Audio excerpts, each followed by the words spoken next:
പക്ഷേ ഈ സൈഡ് ഇപ്പോൾ എന്ത് ചെയ്യുന്നതാണ്, മോട്ടറും ഇല്ലാത്ത ഒരു വീട്ടിൽ ഒരു മോട്ടർ ഇല്ലാതായിപ്പോയില്ല. ഇല്ല, മോട്ടർ ആരെങ്കിലും കെട്ടിടാൻ പറ്റുമോ?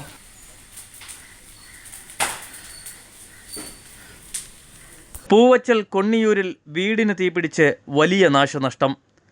വീട്ടുപകരണങ്ങൾ ഉൾപ്പെടെയുള്ള സാധനങ്ങൾ പൂർണ്ണമായും കത്തിനശിച്ചു. കൊണ്ണിയൂർ കുരിശടിക്ക് സമീപം താമസിക്കുന്ന ദസ്തക്കീറിൻ്റെ വീടാണ് തീപിടുത്തത്തിൽ കത്തിനശിച്ചത്. സംഭവം നടക്കുമ്പോൾ വീട്ടിൽ ആരുമില്ലാതിരുന്നത് വൻ ദുരന്തമൊഴിവായി. വീട്ടുകാർ ഒരു കല്യാണ ചടങ്ങിൽ പങ്കെടുക്കുമ്പോഴായിരുന്നു അപകട വിവരം പുറത്തറിയുന്നത്.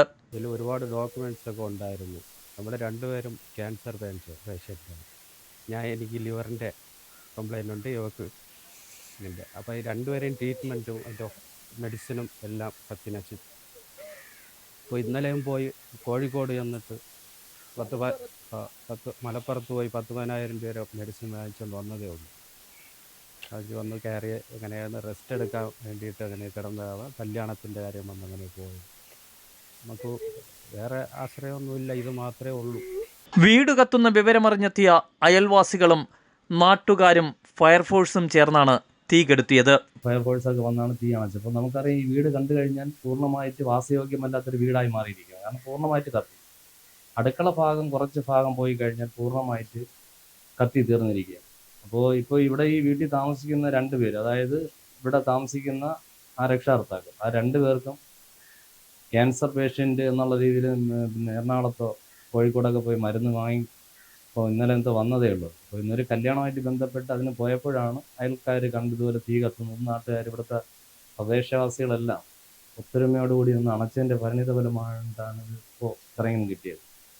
ഇവിടെ നമുക്കറിയാം, ഇവിടെ ഇപ്പോൾ ഫയർഫോഴ്സ് വന്നിട്ട് ഇങ്ങോട്ട് കയറാൻ പറ്റാത്തൊരവസ്ഥയായിരുന്നു. എങ്കിലും അവർ ചെറിയ വാഹനം ഉള്ളത് കൊണ്ടാണ് ഇത്രയും വലിയ അപകടം പറ്റാതിരിക്കുകയും അതുപോലെ തന്നെ ഈ അയൽവക്കക്കാരെല്ലാം കൂടി ശ്രമിച്ച് അതിൻ്റെ ഗ്യാസ് കുറ്റിയൊക്കെ എടുത്ത് പുറത്തു വയ്ക്കുകയും വലിയ ഒരു അയൽവക്കത്തെ വീട്ടിൽ നിന്ന് മറ്റുള്ള വീടുകൾക്ക് അപകടം വരാത്ത രീതിയിൽ സംഭവിച്ചത്.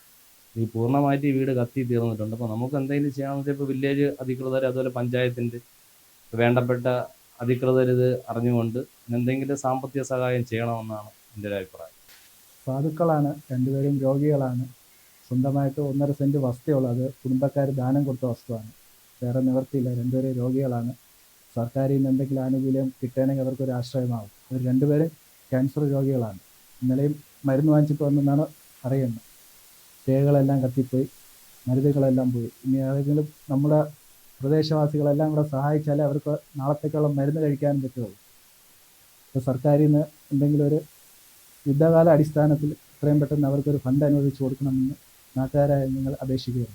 സാമ്പത്തികമായി പിന്നോക്കം നിൽക്കുന്ന കുടുംബത്തിന് തീപിടുത്തം കൂടുതൽ ദുരിതങ്ങളാണ് നൽകിയത്. ഷോർട്ട് സർക്യൂട്ടാണ് അപകട കാരണമെന്നാണ് പ്രാഥമിക നിഗമനം.